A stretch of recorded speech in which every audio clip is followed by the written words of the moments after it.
Wow, wow, wow. Hello, everyone. Oh, let me adjust you. Here. Let me shrink you a little bit. There you go. And now we're equal heights. What's up, everyone? And welcome to the new channel, Sir James. Sir James, whatever you want to call it. It's second channel. This is where all the talking, about topics, hot takes, and all that stuff will be. Because I feel like it doesn't really have much space in the other channel. And also maybe other things that are also on the other channel will integrate into this channel. We will see. But as of right now, this is where I'm going to be talking shit. Talking shit was a segment on the main channel, and now it is its own thing. Because I have a lot of shit to talk, so I might as well make a channel off of it. But, how perfect is it that our first video for, this new channel is the PlayStation 5 Pro. Also, don't mind any background noise that you hear. It's not for you. Mind your business. But not only were we revealed what the Pro looks like and some of the new features to expect, we also were revealed a price point. And that price point was a whopping $700. That's right, ladies and gents. The PlayStation 5 Pro is $700. Only $300 off from being a whole grand. Like, what it does and what it promises, in a way I can understand, and counting inflation and things like that. There's a lot of different things that go into why the pricing is what it is. But I gotta say, it's still crazy to see, it's still crazy to see that they would dare do this, especially after I see people mentioning it now. The PS3, one of my favorite consoles of all time. All right, PS3 was $600, I believe, when it dropped, because of the Blu-ray because it had Blu-ray, it had a lot of different components and things that would make it worth that price, around that price range. So they learned their lesson, obviously, with the PS4, with the 5, while a lot of people probably thought that $500 was crazy, it really wasn't. So now here we are with the PS5 Pro, and it's $699, $700, and, it makes a lot of sense. But my problem, you see, is that with this being the Pro, I expected it to mirror the base PlayStation 5, so to speak, not the digital one. Because not only is it $700, it also is $700 with no disc drive. You have to buy that separately, which is $80. So that's a whole $80, pretty much almost $100 to your purchase. Mind you, when you buy that PS5 Pro, it's not just going to be $700 flat. No, that there's tax involved. So you're already probably at 900 or so bucks by this point. So yeah, and if you're going to buy a game, there's that too. If you're going to buy a stand, because it doesn't come with a stand, apparently, it adds on. But even with all that information, even with the lack of certain features, a lot of people would probably be shocked for me to say this, but it's actually decently priced when you consider inflation, parts, where we're at in the generation of consoles and gaming. So it has an upgraded GPU, which will allow up to like 45% faster rendering for gameplay, making the experience of the game that much smoother for you. If you're into that sort of thing. It has even advanced ray tracing, has a stronger, more powerful ray tracing that provides a more dynamic reflections and refraction of light. This allows ray tracing to be like double or like 3 times the speed of the current PS5.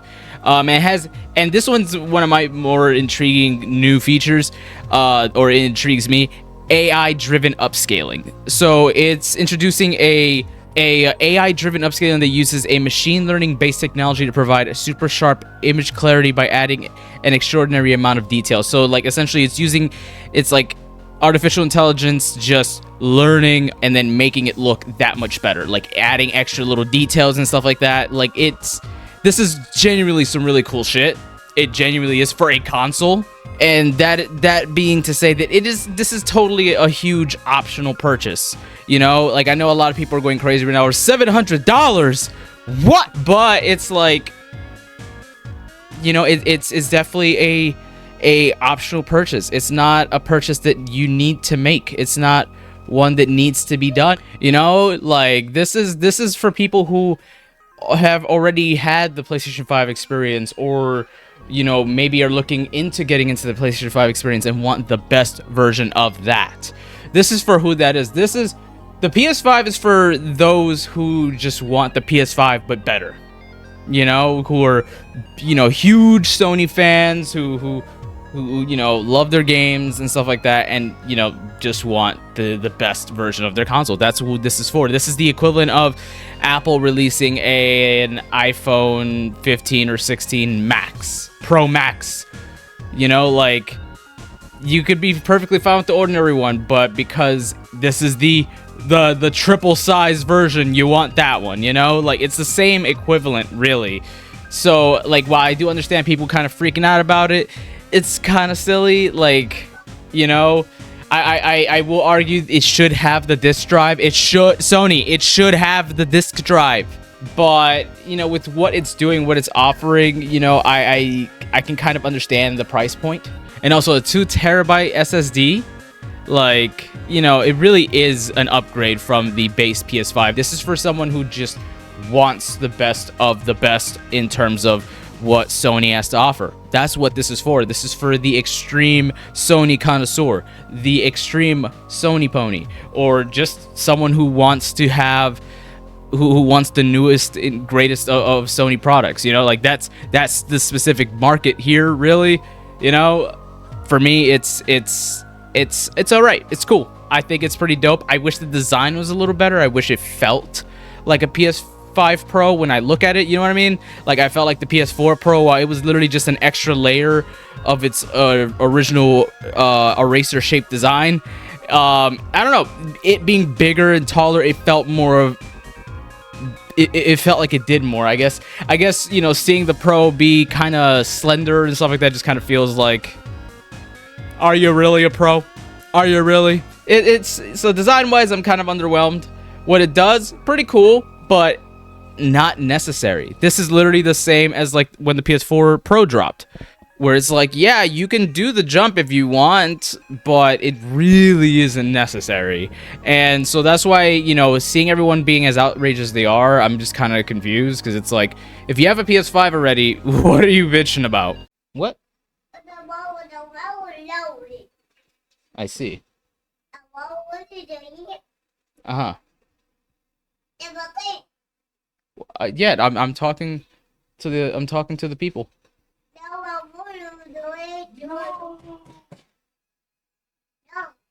Yeah. Like, in terms of like what they can do moving forward, you know, from the 5, like I think this is a reasonable jump. Again, I was expecting it to be safely priced at 600. So when I heard 7, I was like, ooh, they went there. You know, but yeah, this is what it is, a $700 console. Hey, post original recording / currently editing James here. Just wanted to say another thing. When $700 console, yes, but keep in mind, with as much power as it contains, just like we saw with the Xbox Series X, it comes down to whether the games being developed for it are pushing the console to its full potential. That's why in the grand scheme of things, when you get games like The Last of Us 2 and all these really realistic looking ass games put on the forefront of Sony's like IPs and everything, and then, you know, you play other games and they're not as, you know, they don't look all realistic and wow, I'm in a video game, you know? What I'm saying is not every game is going to push the PS5 or PS5 Pro to its full potential. Due to what the console has with the AI upscaling and stuff like that, you know, games that already look phenomenal will look better, you know? Yeah, I just wanted to throw that in there just as a quick reminder for people who completely get disillusioned whenever a new console comes out. Doesn't mean everything's going to be it's gonna change, and you know, your copy of frickin' Bully Scholarship Edition is gonna turn out looking like GTA 5 graphics. It's not gonna work like that, you know? Anyways, continuing with the video. But Sony knew, alright? Sony knew that there would be some backlash to this. And how do I know this? Because now on PlayStation Direct, they are selling refurbished, or soon they will be selling refurbished PS5s for up to, I think, like 350 refurbished. So, you know, if all the neat PlayStation, you know, IPs and stuff like that got you hyped and stuff like that, well then, you know, got you wanting a PS5 and you can't afford the Pro or don't want to pay for the Pro, you can get a refurbished PS5, you know? So it's Sony is definitely smart about how they went about this. They know that not everybody's going to buy the Pro.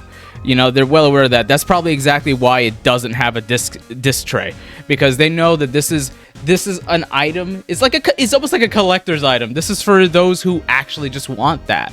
You know, it's literally a specific market for this console, and yeah, it's for content creators who get the shit for free, or huge Sony fans, or just, you know, gamers who want to have the next best thing. That's really all it comes down to. Will I be buying a Pro? Maybe one day. You know, I'm actually more interested in buying a second PS5, like base PS5, just so I can have two of them. Not really that interested in the Pro, though. If the opportunity arose and I had the money, I'd be like, sure, why not? And I'm seeing a lot of people have the discussion about, you know, you could just get a PC. Yeah, the thing is, most of the time you're not gonna get all the parts necessary at the price range of the PS5 Pro. You know, and, you know, you can argue, well, certain time frames you can get the parts for cheaper or on sale, yada yada, deals, you know, all that good stuff. Yes, you definitely can. That means you would have to spend the time necessary to just wait to find the best deal, the best sale, you know, to get these parts at a more affordable price. When in the end you're probably still going to end up paying just some amount over 700. You know, like the PS5 Pro is in a way like a starter PC for a lot of people. Really, people who aren't really PC gamers or console gamers, this is the closest thing that we now have to what PC can deliver, you know? So I'm not gonna, me as someone who has both a PS5 and a PC, I'm not gonna sit here and say you're better off getting a PC. Because if you'd rather get the PS5 Pro, then I say go for it. If you got the funds, you have the means, I say go for it. It's a neat looking console. Well, I wouldn't say neat looking. It's a basic looking console, but it has some neat functionalities. And I like the AI thing in particular is what it makes me think like, oh, that's actually pretty cool. Yeah, like it's just that, you know, this is definitely one of those things where it's like you can, you know, just save up another $500 to $600 or something around that range. You know, that's what my PC was, like about $1,500 around there. Yeah, you could save up around that amount and just get a PC if you want. Or if you'd rather just get the PS5 Pro, then do that. Or if you don't really care for all that extra stuff and you're trying to get into the PS5, again, refurbished consoles are coming to PlayStation Direct for starting at $350 around there. So that's a pretty sweet deal, you know.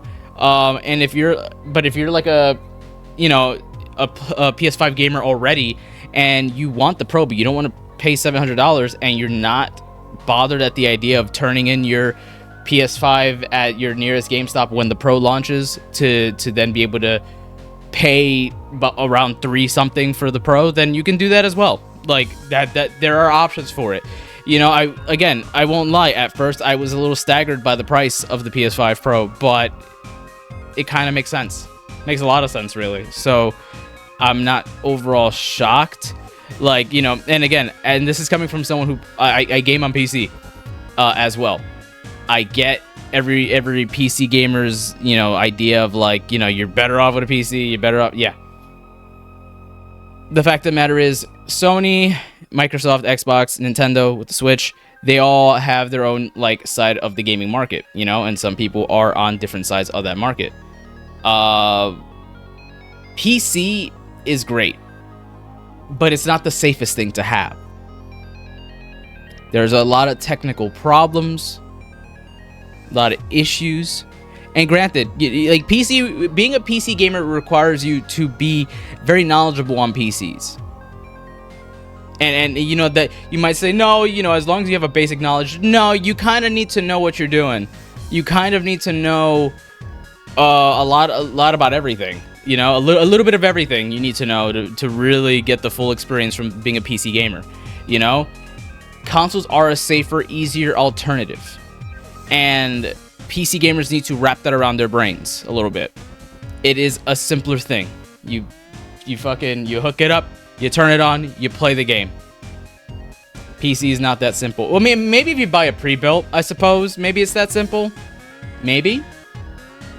But I don't. Me personally, I'm not really a pre-built guy. I'm not pre-built. Okay, I'm self-made. Yeah, like, you get what I'm saying? Like, PC has a lot of little extra tidbits, little bits, you know, technical things that are always useful to kind of be more knowledgeable in that field to get the added benefit from it. So, like, I don't know. I just feel like it's not everyone wants to, you know, do all that shit. Some people just want to just sit down and game, and, you know, they want them high res graphics and shit, and, you know, PS5 Pro can offer that. And so can the base PS5. That's what I'm saying. Like, the PS5 Pro is not a necessary purchase. It is an extremely optional one. It is for those who can or want to. And I think that it's decently priced. I'm not gonna say it's fairly priced, because I personally would have preferred a disc drive and a stand for that price range, Sony. But all things considered, if I wanted to buy a PS4 Pro just to have as, like, the one I game on that's hooked up to the PC at all times whenever I want to, like, stream or play games via capture card or whatever, then that's probably what I'd do.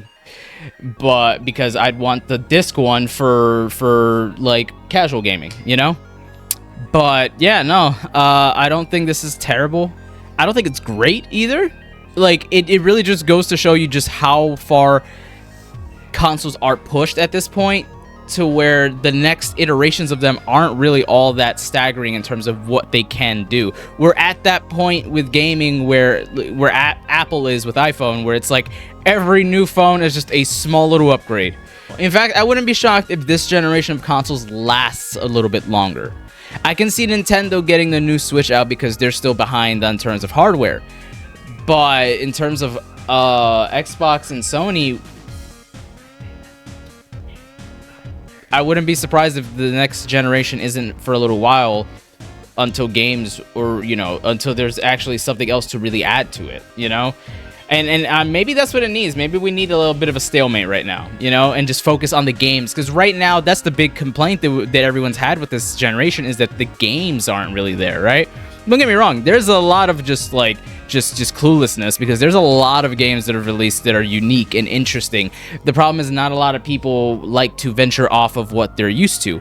However, you know, more games, you know, coming out over time on these consoles, and also more time for people to get these consoles and experience these games, is probably what this generation needs. I think that PS5 and PS5 Pro should be it for a little while. Same with Xbox. I think the Series S and X are fine where they are, and I think that we just need to just kind of let the games do the talking for a little bit. So yeah, buy PS5 Pro if you want. If you don't want, stick with your PS5 or your PCs or your Xbox or your PS4s and Switches. You know, stick to whatever you want. Hell, if you're still on Super Nintendo, god damn it, you play that shit. And if someone out there is still on Super Nintendo, play some Donkey Kong Country 2 for me, please. Well, I mean, good luck getting a freaking PS5 Pro with all the scalpers. All right, y'all.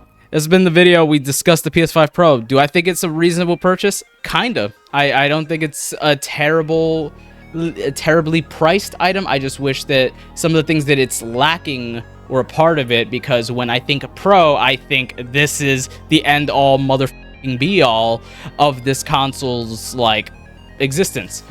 So, yeah. The disc drive should have definitely been included. A stand should have definitely been included. But I'm not really shocked at it being the price that it is. I just feel that those things should have at least been included if they were going for this price point. It could have at least been $650. If we don't, if like, fine, you don't want to give me my freaking disk drive, fine, $650. $650, damn it. But yeah, so get it if you want, don't get it if you don't want. PS5 is still a great console. The Pro looks like it's just kind of adding on to that. But the PS5 basic one is still a fantastic console. I'm not gonna lie though, just remembered I would probably still get a PS5 Pro because I want to play Death Stranding 2 on it. So yeah, but that's my own bias, okay? That's my own reasons, all right? So if you got your own reason out there, you do that. Don't let nobody shame you for spending money on something that you want. You're a grown-ass man or woman, you get yours. And if you're not grown and you know you got a parent that spoils you and buys you stuff because they love you or you're doing well in school and whatnot, well then bravo to you as well. If you don't see a need for PS5 Pro, then don't get it. It's really not a necessary purchase at all. It's literally just like, hey, if you want it, it's there. So yeah. All right, y'all. This has been our first video for this channel. If you enjoyed it, you know, definitely hit that like button. You know, lets me know that you're into the discussionary stuff. You know, I probably won't edit these that often or as much as my main channel stuff because, you know, the point of a discussion is, well, we're discussing, so I shouldn't cut too much of the discussion out. But yeah, let me know what you think, your thoughts on what I was saying. I've been your boy James. I've been Sir James, man, and until next time, peace out, y'all. I don't know, we don't got an outro yet. Maybe we'll just end it like this. We'll just do like Moist Critical. All right, y'all, see ya.